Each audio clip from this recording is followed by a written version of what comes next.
Welcome, everyone, to another on the record, off the record session with the pack.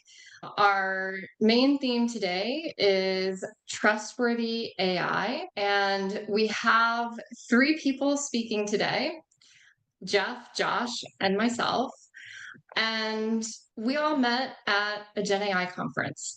And so there's a little story we're going to tell about how we met and why that is really the reason that's driving this whole conversation.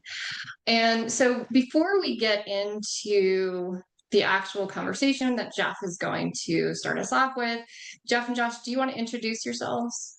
I'm Jeff. I've been in the industry for a while. So I was at Google for 10 years, working at YouTube. Been at Snapchat for maybe like 7 years now. It's been a while. And a lot of the AI work that I do, though, is a side hustle, side project type of thing. So I've been doing a lot of work with Codex, Claude Code, coding workflows, and also this multi-model synthesis where you get different opinions and put them all together, used in coding design docs and just research analysis. Hi, and I'm Josh. I'm a UCLA CS machine learning graduate and the founder of Step Habits. So Step is an AI coach that automatically tracks progress and motivates students to reach their personal goals. So that's most of my focus. Awesome. And many of you probably know me, Maribeth Snodgrass, Managing Director, Head of the Pack. Have spent the past 15 years in consulting startups and in founding and building startup products. Jeff is going to start us off. The story about this tool is, in some ways, it was Mary Beth's idea. We were at an AI conference, and then she asked the panel about detecting bias, like how can you detect bias or sycophancy in the response? And what she meant by that was the AI overly agreeing with you. So if you're like, hey, I think this is true, blah, blah, blah, the AI often goes, you're absolutely right. We're all familiar with that phrase. And the panel didn't have a great answer there. It's not possible. Bias will always exist. You can't really do anything about it. So after she asked the question, I approached her and I showed her some prompts where you ask your original question to one AI or model, and then you can use other ones to critique the original response. And if you want to be as strong as possible, you can say, do adversarial analysis and look at this topic. So we got multiple models to evaluate her original position. And we went back and forth a bit, and eventually she solidified her arguments. So it's also like a partnership thing. It's not like you just get an answer, don't think about it. But this is something that I was doing all the time manually, just copy and pasting between different models. Then she's, oh, why don't you just build a tool for that? Actually, that'd be a good idea. It would save me time. That's the tool that I'm about to demo. And then here's like the adversarial analysis prompt. The actual prompt doesn't matter that much, but I would say basically you want to have AI generate a prompt like this for you. You review it yourself and you think this will give me the feedback that I want. Then you put it in other models, you see the feedback and you can adjust it. One thing I've noticed though is this version of the prompt, when you say adversarial analysis, sometimes it's a little too strong. I've started to just say balanced adversarial analysis or something like that, but you can play around with it. Kamal just had a good question about why we need to use different models to Mhm. do adversarial analysis prompts. So I usually do same model and then multiple models. So you get a bit of everything. I can show. Here was like an example question I have saved. All right. I'm an Asian man in tech. When could it be racism? And then ChatGPT gave me a very brief answer. And I know you can prompt it to get more stuff or you can turn on pro, but that's still the default. And then this is like a answer where it queried the 5 different LLMs and combined it. So it gave a more comprehensive answer. So I'll show a funny one.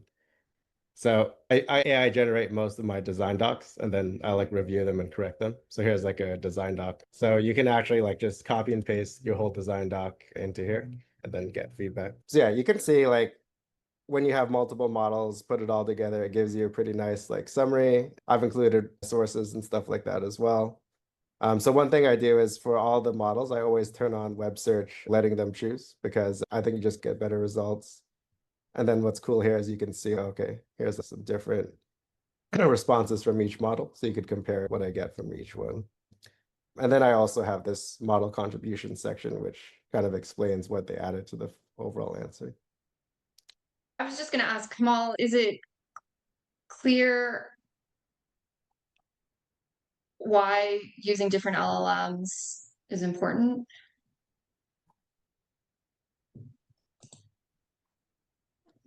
Yes, it is. Okay, great. And I know this is a lot of content on the screen, so please add your questions to the chat. Maybe the last thing I would say is like each model has its strengths. The Gemini models are pretty good with design docs. They're probably trained on a lot of design docs at Google. Uh, Cerebras is okay. It's just fast inference, so I use it to put all the answers together. It's decent for like web search, stuff like that. ChatGPT is just good overall. I wouldn't say it has one particular strength. And then Grok has the fresh data. And I'm not using the frontier models right now, just due to cost reasons. Slightly, a little bit of a detour now. How I was brought in, so a little bit of a background story. The first time that I had gone to an event with lots of kind of different VCs and founders, I had a pretty particular interaction with an investor where I watched them, I guess, just for lack of a better phrase, interact with the female founder in a really uncomfortable manner. And I kind of left reflecting on just how difficult it must be being a woman entrepreneur. I think early stage founders are constantly having high stakes interactions with investors that they very much need things from. And then meanwhile, VCs are often wealthier and presumptuous, or at least risk tolerant, right? So I'd guess that all of that kind of breeds a particular type of power dynamic. And so I met Mary Beth and Jeff a few months after this, and we wound up talking about kind of gender dynamics and things like this. And that memory came up, and I had shared the encounter with Mary Beth. And I still remember that she had politely asked me, "Are you wondering if that dynamic makes it easier for women in the startup scene?" And it just floored me a little bit. I think I had said, no, I'm not asking if objectification is a net positive, because that's a pretty insane position. But clearly, she felt like she needed to test what my personal beliefs were in order to know how to best navigate the conversation. And I found that quite telling. I think that kind of code switching speaks to the amount of education she's attempted to do and has a million other implications about the beliefs of the people that she's interacting with. It had a similar vibe of telling the aggressive guy on the bus that you're honored to have his attention, but you unfortunately have a boyfriend. Learned diplomacy in the face of an absurd reality. And so Mary Beth asked me to join and share that story, and I thought it would be a nice opportunity to hear some different perspectives. So that's my attempt at preaching to the choir, but that was how most of this came about for me. Thanks so much for sharing that. It stood out to me that of the I think long conversation we had about a lot of different topics, that was the one part of the conversation that stood out to you too. And so it turns out that the conversation I'd had with Jeff just prior to meeting Josh was the one that led Jeff to create this new tool. There's a bit of a backstory to the question I asked the panel that Jeff ended up answering. The story is I had been invited to join a VC's podcast to talk about one of my entrepreneurial journeys. And before the interview, I looked at past guest speakers and I saw that there were no women, or at least I didn't see any women. And I asked if I would be the first women entrepreneur to be interviewed. And I was told no, there had been one other woman. And that actually made me excited because it meant that I could be one of the first and open windows potentially for other women entrepreneurs. And I'd be representing women in a sense, which is on brand with our pack. So, prepared for the interview, had the interview. Weeks later, I received an edited copy of that conversation with a title that would be on different websites. And the title focused on failure. And failure was one of the things we covered, but we covered a lot more than that in the conversation. And failure to me didn't describe my entrepreneurial journey. And it wasn't a really important takeaway of the conversation that we had. So I asked why that was the focus. And I was told that the title had been optimized for reach, and using the word failed in titles helps get more traffic essentially online. So it's basically marketing tactic. But I shared that the title didn't reflect the conversation, the journey, and proposed different ones, but acknowledged the decision is up to the host. And the host went with the title focused on failure. And so even after it was published, I was really uncomfortable with it. And I wasn't quite sure why. And so, what I like to do is use data and research to get clarity. So, I dug into the research and the data, and I was reminded that women are penalized for taking risks. Women entrepreneurs are penalized more than men for failure. There's a lot of research. Actually, Josh asked for some of the research, and he got more than he asked for. So, if anyone here is interested in the research, that's available. And then I dug into the math, meaning I looked at all the past guest speakers on this podcast, tallied up the number of men and women, and how failed was used in headlines. And it turns out of 156 guest speakers, 97% are men and 2.4% are women. So since I was invited to join, more women had been invited. So there was a grand total of 4 women out of 156. And even though it's only 2.4% of speakers that are women, that's actually very representative because using a 30-year average, 2.6% of VC-backed startups are led by women. That's a representative statistic. The problem that I saw was that 3.8% of the titles had failed as part of the episode title. And then when you break it down by gender, 97% are male speakers, but only had failed in their titles 2.6% of the time, while of the 2.4% women speakers, 50% are labeled as failed. Now, when we consider that 90 to 95% of startups actually fail, there's a lot of different ways to characterize that. And I think we could have a whole different discussion on what that actually means.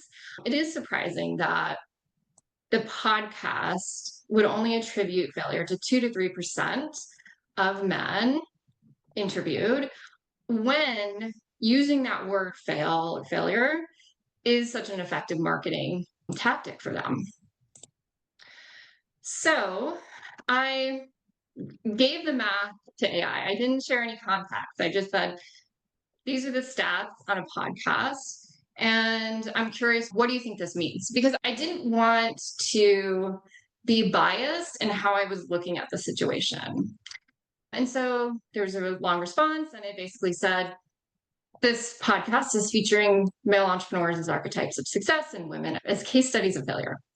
This was validating for me because I suspected there was this issue, but I also didn't want to accept this as the answer because I do know that AI can be sycophantic, and I've used this tool before, and it's possible, I couldn't remember, but it's possible I may have asked other questions about bias or had other questions that led the AI to, recognize that I'm a woman in tech and give me an answer that would align with my experience. So, not that long after, I meet Jeff, and he does this whole stress testing process. And when I looked at the responses across the different AI platforms, it became clear that there was a pattern. So, to quote from one of the answers, the unicorn hunter theory could explain why the VC took this approach. The true unstated goal of the podcast may be to find a very specific tech profit archetype, one that's charismatic, hyper aggressive, and relentlessly self promoting. And for all the women on this session, I'm sure you know that relentless self promotion is not something that's rewarded. What that said to me is that it's possible that the podcast itself or the VC firm itself may be pursuing a strategy to attract and invest in a unicorn archetype, or who they believe is a unicorn archetype. And so this would be a shadow strategy. Like, they're not out there promoting that they're looking for hyper aggressive, relentlessly self promoting unicorns, but that could be driving some of the decision making unconsciously. I shared the data on gender and headlines with the VC, and I said I had some insights about strategy that might be of interest. And we ended up having a really good conversation about a lot of different things in VC, including growth at all costs, hunting. And by the end of the conversation, I said that I really didn't want to be part of perpetuating a bias that women are the archetypes of failure and men are the archetypes of success. And so we offered to change the title. And so this long story is meant to share that if we have the data and we use this robust stress testing process, which now Jeff has put into one tool, and then we're working on basically productizing the prompts, we can see patterns that indicate what a shadow strategy is that somebody's pursuing, and then have a conversation about that, because it's much easier to have a conversation about strategy than it is about blind spots. Does anyone have thoughts, comments on blind spots, bias, using AI to actually detect it rather than perpetuate it or be sycophantic? Any experience with sycophantic AI that brings anyone here today? Mary Beth, what's powerful about the story you told is what it feels as a female entrepreneur to run up against what she's calling these shadow biases, which are there. What we as women entrepreneurs encounter a lot is that sort of invisible wall that we're playing the game as it's designed. We're supposed to meet with VCs, we're supposed to do the pitching, we do all of the things, but our results are drastically different. 2.4% of us get the dollars. And so being able to politely point out, which I think tools like this can allow us to do, is it allows us to then have the fuel to not just say what we know, but also offer the alternatives. Because I think most people are rational and reasonable and are willing to change their mind if they have the path shown to them, as opposed to them then having to do the work to fix it. And so I think this is a powerful way for us to use AI to help us break down some of the barriers that we see all the time as women entrepreneurs. I would love to hear more myself about exactly how to make AI less sycophantic, because it really bothers me. And whenever I attempt to get the AI to critique itself, it seems to shut down somehow. And maybe I haven't tried enough. It's just an area I'm still newish to it, and but it's really bothering to me. Even the simplest thing of trying to open a different chat window and having it critique the original one. Have you ever given that a step? No, I've always done it within the same window. Even think it would matter. So basically, you can think of that second window as like almost a different person.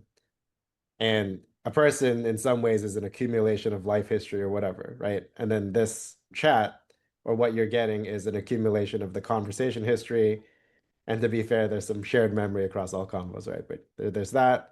So when you open a new chat, it's actually pretty independent of the original one. It wouldn't have the same bias. And you could even ask the original chat to go craft me an adversarial analysis prompt or something simpler. Give me a second opinion prompt. You put it into the second chat, and then that'll actually give you a kind of like reasonable critique. You could put it back into the first chat, go back and forth a bit. So I automatically do it with my tool, but even everyone can do it manually. And I was doing it manually before. The other thing, I'll give a short story, which is funny but scary. There was someone who was undergoing a sort of delusion through AI where he believed he had superpowers and had discovered some secret law of the universe. And people were going like, hey, like maybe that's not right. But he was actually reflective though. So he was like, wait a minute, could I really have superpower? But he would ask the same window, and the window's like, yes, you really do have those powers. He's like, you sure? What about this?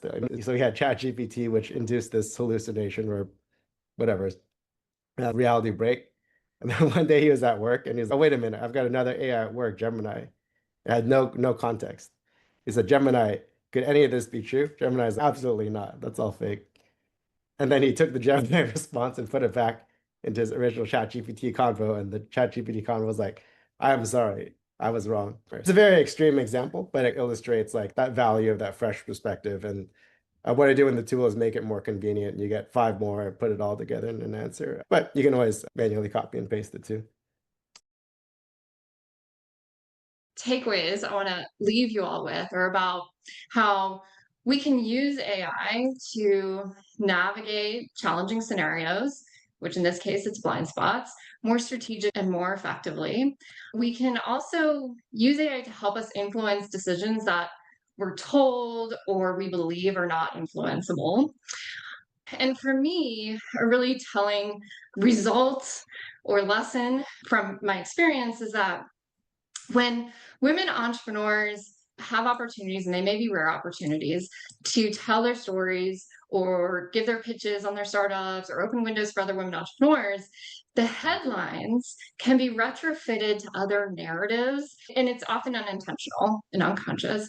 And this can perpetuate bias. This happens in the media a lot. So I think it's just important to recognize